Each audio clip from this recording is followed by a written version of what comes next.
সাংবাদিকতার সঠিক যে সাংবাদিকতা, আজকাল পরশুর যে কথা, সেই কথা যে উঠে আসবে, সেই উঠে আসার রাস্তা পথ যেটাই বলি সেটা বন্ধ হয়ে আসছে ক্রমশ। কারণ এখানকার ম্যাটেরিয়ালস, প্রধান যে ম্যাটেরিয়ালস সেটা হলো অর্থ, সেই অর্থ সংকুচিত। এবং জেলা পর্যায়ে আরও করুণ অবস্থা, সেটা হচ্ছে যে এখানে টেরোরিস্টরা সাইকোলজিক্যালি টেরোরিস্ট, তারা সাংবাদিকতা করতেছে বা সাংবাদিকতার লিড ভূমিকা পালন করতেছে। হ্যাঁ, তা মুখে অনেক কথা বলে তারা, রাতের বেলায় এক, সন্ধ্যাবেলায় এক, এই হলো কালচার। যাই হোক, সেদিকে না যাই, কারণ সেদিকে যাওয়াটা খুব বিব্রতকর পরিস্থিতি, যাওয়াটা খুব সহজ ওদেরকে নিয়ে কথা বলা, কিন্তু বিব্রত। যাই হোক, বৃক্ষমেলা শুরু হয়েছে। বৃক্ষমেলা নিয়ে আমি যাই হোক, নদী এবং গাছ প্রকৃতি নিয়ে যেহেতু আমি বেশ কিছু কাজ করেছি, সেই কাজের মধ্যে আজকে একটি কাজ নিয়ে আমি আলোচনা করতেছি। সে কাজটা আমার কাজ তো হলো লেখালেখি করা, বক্তৃতাবাজি করা নয়, বা আমার রূপ পাল্টানো নয়। হ্যাঁ, সেই ক্ষেত্রে যে আমি করি যে আমি 2022 সালের 14 ফেব্রুয়ারি একটা নিউজ রাইজিং বিডিতে আমার বাইলাইনে প্রকাশ হয়, এখনও সেটা গুগলে আছে, যদি দেখানো যায়, দেখানো উল্টা হয়ে যাচ্ছে। যাই হোক, ঔষধি গাছ আনতে পারে সবুজ বিপ্লব। তা প্রথম লাইনটা লিখছিলাম, সেখানে প্রথম দেখায় মনে হতে পারে চা বাগানের প্রবেশের পথ, কিন্তু তা নয়। বাস্তবে রাস্তার দুপাশের কাঁচা অংশে বাসক পাতার গাছ লাগানো হয়েছে। পাতা সংগ্রহ করছেন কয়েকজন নারী, বস্তা ভরে নিয়ে যাচ্ছেন বাড়ি, শুকিয়ে বিক্রি করবেন ঔষধ কোম্পানির কাছে। আমি সেখানে গেলাম এবং দাসিয়াছড়া নামের একটা ছিটমহল, অনেক বড় ছিটমহল বাংলাদেশের মধ্যে, সেই ছিটমহলটায় আমি গেলাম। ছিটমহলটায় আমি A to Z কাজ করলাম, সব জায়গায় কাজ করার পরে অনেক ছিটমহলই ঘুরলাম, কিন্তু দাসিয়াছড়ায় স্থানীয় এনজিওটার নাম এই মুহূর্তে বলতে চাচ্ছি না বা বলতেছি না, কারণ তারা ওই নারীদেরকে একত্রিত করে 23 জন নারী রাস্তার, দাসিয়াছড়ার বিভিন্ন রাস্তায়, কাঁচা রাস্তার দুপাশে এবং পাকা রাস্তারও দুপাশে তারা বাসকের গাছ, মেহেদির গাছ এবং এই ধরনের ঔষধি গাছগুলো লাগাইছে। এবং এই ঔষধি গাছ লাগানোর ফলে তাদের বিশাল একটা রেভিনিউ আসতেছে। এই 23 জন নারী কিন্তু অবহেলিত নারী, বিধবা বা এই ধরনের, পূর্ণাঙ্গ নিউজে সেই বিষয়টা আছে। যারা, আমি নিজে সেখানে এফমি গাড়িকে দেখেছি যে ঔষধদের যে বাসকের পাতা বা অন্যান্য পাতা কিনতেছে, এরকম আমি দেখছি। সেটা হলো যে ঔষধ কোম্পানির কাছে যে নারীরা পাতা বিক্রি করতেছেন 45 টাকা বাসকের পাতার কেজি, 85 টাকা, এর যে মূল 100 টাকার মধ্যে 85 টাকা পাচ্ছেন উপকারভোগী নারীরা, 5 টাকা পাচ্ছেন উপজেলা প্রশাসন, 10 টাকা পাচ্ছে ইউনিয়ন পরিষদ। এখানে বসে বসে ইউনিয়ন পরিষদ 10 টাকা পাচ্ছে, উপজেলা প্রশাসন 5 টাকা পাচ্ছে, আর উপকারভোগীরা কম পরিশ্রমে। এই গাছগুলো সাধারণত ছাগল গরুতে নষ্ট করে না, আমি সরেজমিন যেটা পেয়েছি, ছাগল গরুতে নষ্ট করে না, মানুষ অযথা নষ্ট করে না। হয়তো বা 1-2 জনের পাতার দরকার হলে 2টা পাতা নিয়ে গেল বা কিছু মেহেদির পাতা নিয়ে গেল, সেটা অন্য জিনিস, কিন্তু মানুষ এটাতে নজরই দেয় না যে এটা নষ্ট করার প্রয়োজন আছে। যেমন এটা গাছের আম না, ঢিল মেরে 10টা আম নিয়ে যাবে, 5টা আম নিয়ে যাবে, একটা কাঁঠাল নিয়ে যাবে বা কয়েকটা লিচু নিয়ে যাবে।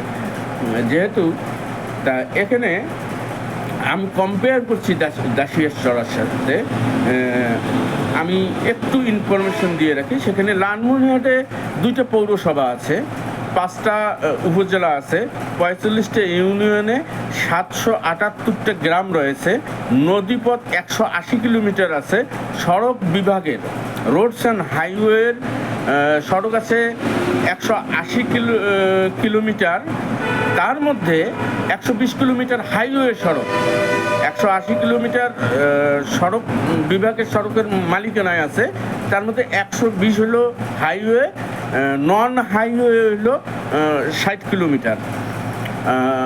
এলজিডির গাছ রোপণ করার মতো জায়গা আছে প্রায় 500 কিলোমিটার জায়গা এলজিডি গাছ রোপণ করতে পারবে। এইরকম রেডি টু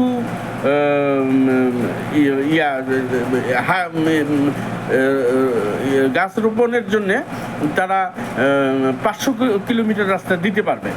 এলজিডি 4 বছর আগে দিতে পারতো, এখন হয়তো বা আরও গাছরা বিনষ্টের কারণে আরও হয়তো বা কিলোমিটার বাড়বে, কারণ কমছে বলে তো মনে হয় না। গাছ তো কেউ লাগায় নাই কাটা ছাড়া, গাছ চুরি হওয়া ছাড়া কেউ আসে, কোনো জনপ্রতিনিধি গাছ চুরি করা ছাড়া গাছ লাগায় নাই, এটা হলো বিষয়। সেহেতু 500 কিলোমিটারের জায়গায় একটু বাড়বে। সড়কের দুই পাশ ব্যবহার করলে প্রচুর উন্নয়ন হতে পারে।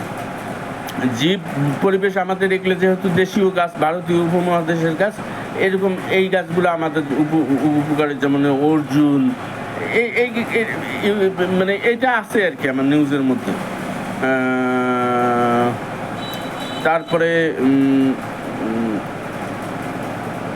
এলজিডির 600 কিলোমিটার রাস্তা আছে। মানে এলজিডির লালমনিরহাট জেলায় 600 কিলোমিটার রাস্তা আছে, তার মধ্যে 500 কিলোমিটার কিন্তু গাছ রোপণের উপযোগী সেই সময় ছিল 4 বছর আগে। হ্যাঁ, এটা খুব সহজ একটা কাজ। জেলা কমিটির কাছ থেকে একটা রেজুলেশন করে নিতে হয়। রেজুলেশন করে গাছ কোনো এনজিও বা ব্যক্তি বা সংগঠন যদি নিতে চায় নিতে পারে, সেখানে অনুমতি পাওয়ার পরে গাছ রোপণ করে তারা সেই গাছের তা বোটানিস্ট একজন উদ্ভিদ বিজ্ঞানী আমাকে জানিয়েছিলেন, মাসুদুর রানা নামের, অর্জুন, বাসক, বাবলা, আগরের মতো গাছ লাগাতে হবে। এসব গাছ মাটির ক্ষয়রোধ করে, এসব গাছের মাধ্যমে মাটির উর্বরতা রক্ষা পায়। এই আমরা জানি ইউক্যালিপটাস গাছ যে পাতা বা এগুলো সাধারণত পচে না, কিন্তু এই গাছগুলো কিন্তু পাতা পড়ে সারে, উন্নত মানের সারে রূপান্তর হয়। যাক, এই রিপোর্টটাও আরও একটু বড় আঙ্গিকে পাওয়া যাবে। শেয়ার বীজেও এরকম একটা রিপোর্ট পাওয়া যাইতে পারে। তারপরে ইউক্যালিপটাস নিয়ে আমি একটা বিশাল কাজ করেছিলাম, কয়েকটা কাজ করেছিলাম। সেই ইউক্যালিপটাসের ক্ষতিকর দিকগুলো আমি সেখানে কথা বলছি। তো যাই হোক, যে আমরা যদি বৃক্ষরোপণের নামে যদি আমরা ঔষধি গাছটাকে চুজ করি, যে আমি বাসক, বাবলা, আমি চিলমারি, কুড়িগ্রাম এইসব অঞ্চলে ঘুরেছি, সেখানে দেখছি যে বাবলা গাছের বিশাল একটা প্রাধান্য রয়েছে। আমি যদি বাবলার গাছ লাগাই, আমি যদি অর্জুনের গাছ লাগাই, সেই গাছের নিচে কিন্তু আমি অন্যান্য গাছও লাগাইতে পারবো, যেমন লটকন, আনারস বা এই ধরনের গাছ আমি রাস্তার দুধারে বা ঢালু জায়গায় আমি লাগাতে পারবো। এই যে জমির বহুবিধ ব্যবহার, এটা ঔষধি গাছ বা দেশীয় গাছ রোপণের মাধ্যমে করা সম্ভব। আর আমার যেহেতু মানে এখন টাকা দরকার, এই মুহূর্তে টাকা দরকার, সেই মুহূর্তে টাকার সংস্থান করতে পারে ঔষধি গাছের চাষ। কারণ আমি অর্জুনের ছাল তুললাম, একটা কোম্পানির কাছে বিক্রি করলাম, সে আমাকে টাকা দিল, আমি টাকাটা আমার প্রয়োজনে ব্যবহার করলাম। আমার এই মুহূর্তে টাকার দরকার, এই মুহূর্তে আমি বাবলা গাছের শিকড়, পাতা, ছাল যেটা ব্যবহার করে সেটা বিক্রি করে দিলাম, টাকা পাইলাম। আমি বাসক পাতা কয়েক টন তুলে ফেললাম, 2-4 দিন রোদে শুকাইলাম, শুকানোর পরে আমি বিক্রি করে দিলাম একটা ঔষধ কোম্পানির কাছে। ঔষধ কোম্পানি নিয়ে গেল, আমাকে টাকা দিয়ে দিল, আমি 5% টাকা উপজেলায় পরিষদকে দিলাম, কি বলে যে আমার 10% টাকা ইউনিয়ন পরিষদকে দিলাম, 85% টাকা আমি রেখে দিলাম। এভাবে যদি করা যায়, আমরা যদি করতে পারি, লালমনিরহাটে যেহেতু মডেল নিয়ে কাজ করা হচ্ছে, সেই মডেল নিয়ে কাজ করার জন্যে হলেও আমরা এই ঔষধি গাছের প্রকল্পটা আমরা এবার হাতে নিতে পারি আমার মনে হয়। কারণ এখানে কোনো সমস্যা নেই। আমার নারীরা আমার নারীরা যদি আম গাছ লাগায় সেখানে খুব পরিশ্রমের দরকার আছে, সার পানি ইত্যাদি ইত্যাদি। চুরি যাওয়ার ভয় আছে, কাঁঠাল গাছে চুরি যাওয়ার ভয় আছে, পাতা চুরি যাওয়ার ভয় আছে, কাঁঠাল চুরি যাওয়ার ভয় আছে, গাছ ভেঙে ফেলার ভয় আছে। কিন্তু বাসক এমন একটা গাছ, অর্জুন এমন একটা গাছ, প্রয়োজন ছাড়া কেউ নষ্ট করবে না, কেউ ক্ষতি করবে না, এবং গরু ছাগলও এগুলো নষ্ট করে না। মেহেদির পাতা গরু ছাগলও নষ্ট করে না, কেউ একটু একটু তুলে নিয়ে গেলে যেতে পারে, সেটা হাতে লাগানোর জন্য, মাথায় দেওয়ার জন্য, চুলে দেওয়ার জন্য নিয়ে গেলে যেতে পারে। কিন্তু ইন্টেনশনালি যে ক্ষতি করার কথা, সমূলে যে ধ্বংস করার কথা, সেটা এই ঔষধি গাছে হওয়ার প্রশ্নই আসে না। হ্যাঁ, এবার আমি কর্তৃপক্ষ, জেলা প্রশাসক আছে, মানে রিজওয়ানা তো এর আগে ইন্ট্রাফো নিয়ে অনেক লেখালেখি করছি, রিজওয়ানার তো ব্যবসা ট্যাবসা করে মানে কি একটা নাজেহাল অবস্থা, ইন্ট্রাফো তো ইন্ট্রাফোর মতনই আছে। নদী আর পরিবেশ ওদের দ্বারা কিছু হবে না এই দেশে। যেহেতু নির্বাচিত সরকারের কর্মকর্তারা আছেন, ডিসি মহোদয় আছেন, ডিসি সার্বিক আছেন, ডিসি রাজস্ব আছেন, তার যেহেতু অনেক জায়গা জমির বিষয়গুলো ওনার আছেন। এলজিডি যেহেতু 4 বছর আগে 500 কিলোমিটার ছিল, 600-র মধ্যে, 600 কিলোমিটারের মধ্যে 500। আমার মনে হয় যে এলজিডি ইচ্ছা করলে 600 কিলোমিটারই দিতে পারে। যে যাই হোক, আমি আবেদন করব, মন্ত্রী মহোদয় আছেন,